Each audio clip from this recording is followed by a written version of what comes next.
Welcome friends, हम लोग modern history का 1000 ऑब्जेक्टिव क्वेश्चंस को लेके चले हैं और ये उसी सीरीज का दूसरा पार्ट है। और इस वीडियो में हम लोग मॉडर्न हिस्ट्री का 50 महत्वपूर्ण क्वेश्चंस को देखेंगे जो सभी प्रकार के एग्जाम में बार बार पूछे गए हैं।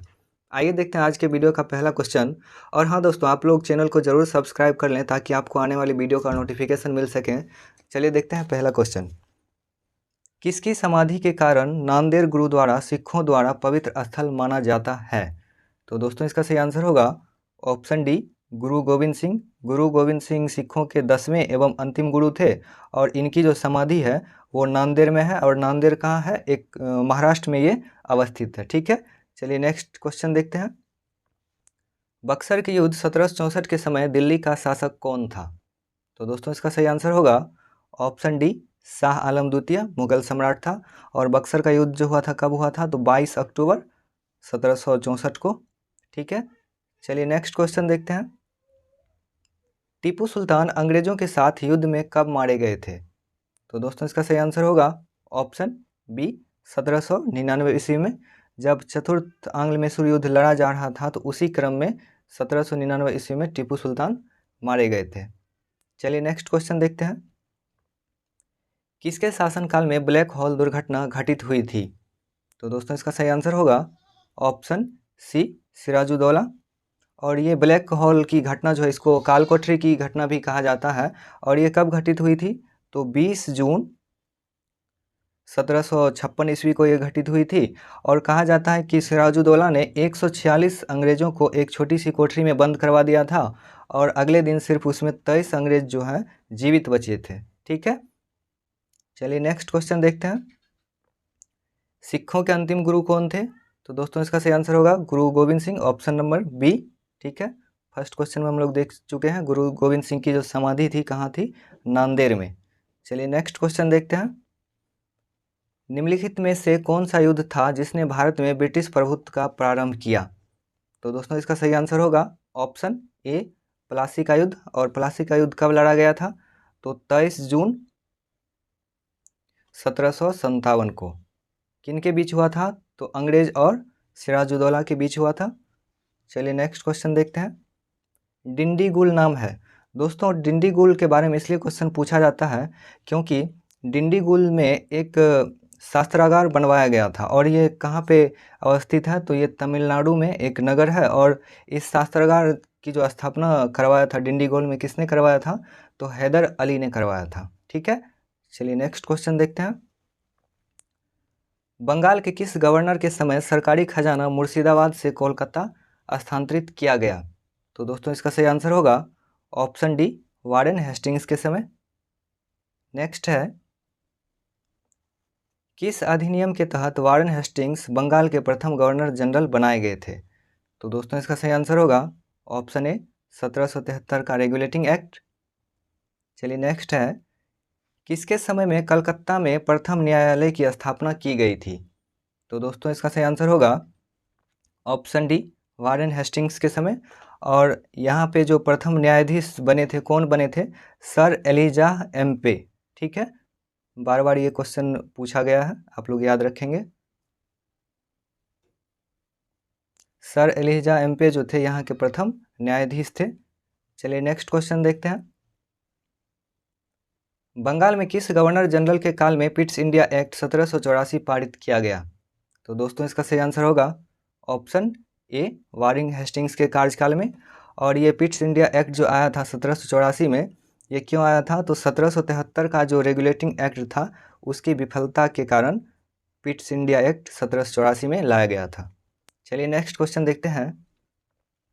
निम्नलिखित भारतीय शासकों में से कौन था जिसने विदेशों में आधुनिक पद्धति से दूतावास स्थापित किए थे? तो दोस्तों इसका सही आंसर होगा ऑप्शन डी, टीपू सुल्तान। चलिए नेक्स्ट क्वेश्चन देखते हैं। ब्रिटिश भारतीय राज क्षेत्र का अंतिम प्रमुख विस्तार हुआ था, तो किसके समय में हुआ था? तो वो हुआ था डलहौजी के समय में। ऑप्शन बी हो जाएगा इसका सही आंसर।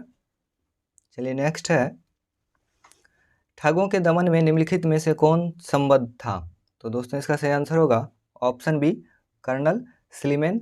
जैसा कि आप लोग जानते होंगे लॉर्ड विलियम बेंटिक जो थे उसके समय में उन्होंने कर्नल स्लेमिन की सहायता से 1830 ईस्वी तक ठगी प्रथा का अंत कर दिया था और 1829 तक उन्होंने सती प्रथा का अंत कर दिया था। ठीक है, चलिए नेक्स्ट क्वेश्चन है, 1707 ईस्वी में औरंगजेब की मृत्यु के बाद मोहम्मद मुअज्जम किस नाम से मुगल राज सिंहासन पर बैठा? तो दोस्तों इसका सही आंसर होगा ऑप्शन बी बहादुर शाह प्रथम। नेक्स्ट है, बहादुर शाह प्रथम की मृत्यु के बाद जहांदार शाह मुगल सिंहासन पर आसीन हुआ, वह किसकी सहायता से सम्राट बना? तो दोस्तों इसका सही आंसर होगा option A Zulfiqar Khan. Next है, फारुखसियर किसके सहयोग से मुगल बादशाह बना? तो दोस्तों इसका सही आंसर होगा ऑप्शन बी सैयद बंधु। और सैयद बंधु कौन थे? ये दो भाई थे, एक थे हुसैन अली थे और दूसरे थे अब्दुल्ला। ये दोनों मुगल सेना में सेनापति थे। ठीक है, और ये इनकी शक्ति इतनी बढ़ गई थी कि ये अब सम्राट भी बनाने लगे। ठीक है, इसको सैयद बंधु के नाम से जाना जाता है। किसको? हुसैन अली और अब्दुल्ला खां को। ठीक है, चलिए नेक्स्ट क्वेश्चन देखते हैं, नृप निर्माता किंग मेकर के रूप में किन्हें जाना जाता है? तो दोस्तों इसका सही आंसर होगा ऑप्शन डी सैयद बंधु। चलिए नेक्स्ट क्वेश्चन देखते हैं, सैयद बंधुओं ने मराठों के सहयोग से किस मुगल सम्राट को सत्ताच्युत कर हत्या कर दी? तो दोस्तों इसका सही आंसर होगा ऑप्शन बी फारुखसियर। सैयद बंधुओं ने ही फारुखसियर को राजगद्दी दिलवाया था और बाद में मराठों के सहयोग से इनकी हत्या कर दी थी। ठीक है, चलिए नेक्स्ट क्वेश्चन देखते हैं, सैयद बंधुओं का पतन किसके समय में हुआ? तो दोस्तों इसका सही आंसर होगा ऑप्शन सी मोहम्मद शाह के समय में। नेक्स्ट है, किस मुगल बादशाह का मूल नाम रोशन अख्तर था? तो दोस्तों इसका सही आंसर होगा option A Mohammad Shah Rangeela. Next है, अवध, हैदराबाद, भरतपुर, रुहेलखंड एवं फर्रुखाबाद किस मुगल शासक के समय में स्वतंत्र हुए? तो दोस्तों इसका सही आंसर होगा option B Mohammad Shah Rangeela. Next है, भारत पर आक्रमण करने वाले किस ईरानी शासक को ईरान का नेपोलियन कहा जाता है? तो दोस्तों इसका सही आंसर होगा ऑप्शन सी नादिर शाह। और नादिर शाह ने भारत पर कब आक्रमण किया था? तो 1739 ईस्वी में। ठीक है, चलिए नेक्स्ट क्वेश्चन देखते हैं, अहमद शाह अब्दाली के प्रथम आक्रमण के समय मुगल सम्राट कौन था? तो दोस्तों इसका सही आंसर होगा option A Mohammad Shah Rangeela. Next question है, अहमद शाह अब्दाली ने भारत पर कुल 7 बार आक्रमण किए, जिनमें सर्वाधिक 3 बार आक्रमण किस मुगल शासक के समय में हुए? तो दोस्तों इसका सही आंसर होगा ऑप्शन डी शाह आलम द्वितीय के समय। नेक्स्ट क्वेश्चन है, किस मुगल शासक का वास्तविक नाम अली गौहर था? तो दोस्तों इसका सही आंसर होगा ऑप्शन डी शाह आलम द्वितीय का वास्तविक नाम अली गौहर था। चलिए नेक्स्ट क्वेश्चन है, कौन सा मुगल बादशाह विषम परिस्थितियों के कारण, विशेषतः मीर बख्शी नजीबुद्दौला के भय के कारण 12 वर्ष दिल्ली से दूर निर्वासित जीवन बिताया, फिर मराठों की सहायता से दिल्ली की राजगद्दी पर पुनर्स्थापित हुआ? तो दोस्तों इसका सही आंसर होगा ऑप्शन डी शाह आलम द्वितीय। नेक्स्ट क्वेश्चन है, कौन मुगल बादशाह एक बड़ा शायर भी था, जिसके द्वारा अपने आखिरी समय में कहा गया शेर विख्यात है, कितना है बदनसीब जफर के दफन के लिए, 2 गज जमी भी न मिली कुएं यार में? तो दोस्तों इसका सही आंसर होगा ऑप्शन डी। जैसा कि आप लोग जानते होंगे, जब 1857 की क्रांति हुई थी तो उस समय बहादुर शाह जफर को गिरफ्तार करके रंगून निर्वासित कर दिया गया था और यहीं पे उनकी मृत्यु हुई और वहीं पे उनको दफनाया गया था। ठीक है, चलिए नेक्स्ट क्वेश्चन है, अंग्रेजों का पेंशनर बनने वाला प्रथम मुगल बादशाह कौन था? तो दोस्तों इसका सही आंसर होगा ऑप्शन ए शाह आलम द्वितीय। नेक्स्ट है, किस राज्य के शासक नवाब वजीर कहलाते थे? तो दोस्तों इसका सही आंसर होगा ऑप्शन ए अवध के नवाब। चलिए नेक्स्ट क्वेश्चन है, किसने ग्रामीण जाटों को एक सैनिक शक्ति के रूप में संगठित किया? तो दोस्तों इसका सही आंसर होगा ऑप्शन सी चूड़ामन। इनको चूड़ामणि के नाम से भी जाना जाता है। नेक्स्ट क्वेश्चन है, निम्नलिखित में से किसे जाटों का अफलातून एवं जाटों का आदरणीय व विद्वान व्यक्ति कहा जाता है? तो दोस्तों इसका सही आंसर होगा ऑप्शन सी सूरजमल को। नेक्स्ट है, मुर्शिद कुली जफ़र खां को बंगाल 1717 ईस्वी तथा उड़ीसा 1719 ईस्वी की सूबेदारी किस मुगल बादशाह से मिली? तो दोस्तों इसका सही आंसर होगा ऑप्शन सी, फारुखसियर। ठीक है, चलिए नेक्स्ट क्वेश्चन देखते हैं। किसने मुर्शिदाबाद की स्थापना की तथा उसे ढाका के स्थान पर बंगाल की राजधानी बनाया? तो दोस्तों इसका सही आंसर होगा ऑप्शन ए, मुर्शिद कुली जफर खान ने। नेक्स्ट है, बंगाल के शासक मुर्शिद कुली जफर खां एवं ईस्ट इंडिया कंपनी के बीच विवाद का सर्वप्रमुख कारण था? तो दोस्तों इसका सही आंसर होगा ऑप्शन ए, मुगल बादशाह फारुखसियर द्वारा 1717 ईस्वी में जारी फरमान की मुर्शिद अली जफर खां एवं ब्रिटिश कंपनी द्वारा अलग अलग व्याख्या। तो दोस्तों फारुखसियर ने 1717 ईस्वी में एक फरमान जारी किया था, तो मुर्शिद अली जफर खां और अंग्रेज़ जो है अपने अपने फ़ायदे के हिसाब से उस फरमान का दुरुपयोग कर रहे थे। ठीक है, चलिए नेक्स्ट क्वेश्चन है, किस मुगल बादशाह ने 1733 ईस्वी में बिहार की सूबेदारी बंगाल के नवाब शुजाउद्दीन को प्रदान की? तो दोस्तों इसका सही आंसर होगा option C, Mohammad Shah Rangeela. Next है, बंगाल के किस नवाब ने यूरोपीय लोगों की तुलना मधुमक्खी के छत्ते से की, जिसे यदि छेड़ा जाए तो शहद देगी, पर यदि छत्ते के साथ छेड़छाड़ की गई तो मधुमक्खियां काट काट कर प्राण ले सकती थी? तो दोस्तों ऐसा किसने कहा था? तो इसका सही आंसर हो जाएगा ऑप्शन ए, अलीवर्दी खान ने ऐसा कहा था। नेक्स्ट है, अंग्रेजों द्वारा कोलकाता तथा फ्रांसीसियों द्वारा चंद्रनगर की किलेबंदी सुदृढ़ करने का विरोध करते बंगाल के किस नवाब ने कहा, तुम व्यापारी हो, तुम्हें किले का क्या करना है, मेरे संरक्षण में रहते हुए तुम्हें शत्रुओं का कोई भय नहीं? तो दोस्तों इसका सही आंसर होगा ऑप्शन सी, अलीवर्दी खां।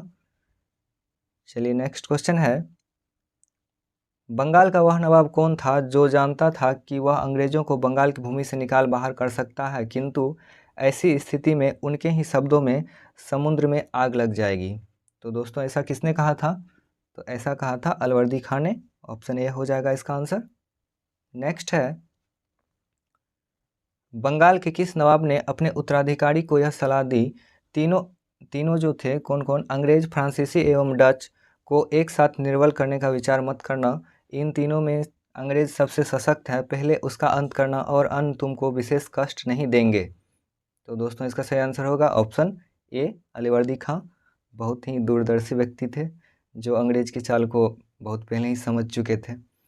चलिए नेक्स्ट क्वेश्चन देखते हैं, बंगाल के नवाब अलीवर्दी खान का उत्तराधिकारी कौन हुआ? तो दोस्तों इसका सही आंसर होगा ऑप्शन ए, सिराजुद्दौला। चलिए नेक्स्ट क्वेश्चन है, बंगाल के नवाब मीर जाफर ने कठपुतली मुगल बादशाह शाह आलम द्वितीय से क्लाइव को साबत जंग युद्धों का अनुभव प्राप्त की उपाधि एवं कुछ क्षेत्रों की जमींदारी दिलाई। क्लाइव की जागीर कहलाने वाले उस क्षेत्र की पहचान करें? तो दोस्तों इसका सही आंसर होगा ऑप्शन ए, 24 परगना, ये पश्चिम बंगाल में है। ठीक है, नेक्स्ट क्वेश्चन है,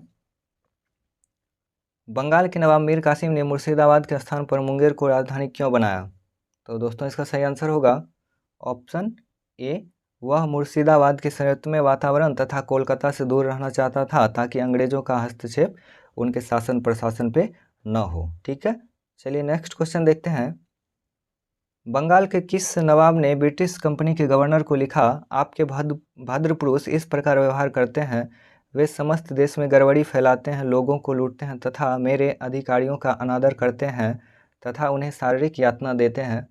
तो दोस्तों इसका सही आंसर होगा ऑप्शन डी, मीर कासिम ने ऐसा पत्र लिख के अंग्रेजी गवर्नर को कहा था। ठीक है, नेक्स्ट क्वेश्चन है, बंगाल के किस नवाब ने 2 वर्षों के लिए सभी व्यापारियों के लिए समस्त व्यापारिक करों एवं चुंगियों को खत्म कर एक बड़ा असाधारण कदम उठाया था? तो दोस्तों इसका सही आंसर होगा ऑप्शन डी। ठीक है, मीर कासिम। नेक्स्ट क्वेश्चन है, इलाहाबाद की द्वितीय संधि 16 अगस्त 1765 किन के बीच हुई थी? तो दोस्तों इसका सही आंसर होगा ऑप्शन बी, शुजाउद्दौला एवं क्लाइव के बीच। दोस्तों ये थोड़ा टेक्निकल क्वेश्चन है, आप लोग याद रखेंगे।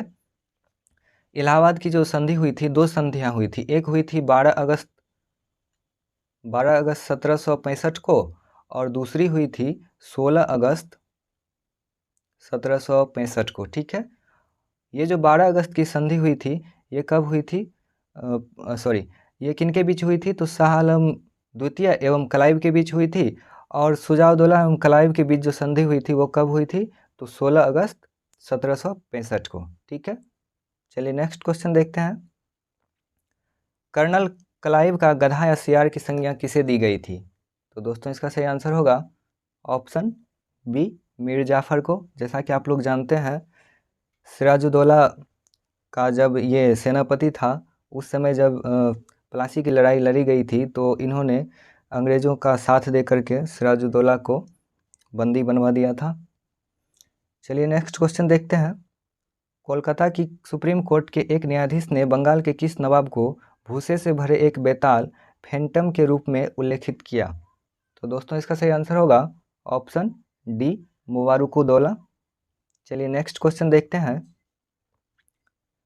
कर्नल माल्सन ने कहा, कंपनी के अधिकारियों का अब एक ही उद्देश्य है, जितना लूट सको लूटो, और यह कि वह सोने की ऐसी थैली है जिसमें जब जी चाहे हाथ डाल लो। इसमें वह किसके लिए प्रयुक्त किया गया है? तो दोस्तों इसका सही आंसर होगा ऑप्शन बी, मीर जाफ़र के लिए। ठीक है, ये अंग्रेजी सरकार का एक कठपुतली मात्र था। ठीक है, नेक्स्ट और लास्ट क्वेश्चन है। किसने फ्रांसीसी विशेषज्ञों की मदद से डिंडीगुल में एक आधुनिक शस्त्रागार स्थापित किए? तो दोस्तों इसका सही आंसर होगा ऑप्शन बी, हैदर अली। और ये डिंडीगुल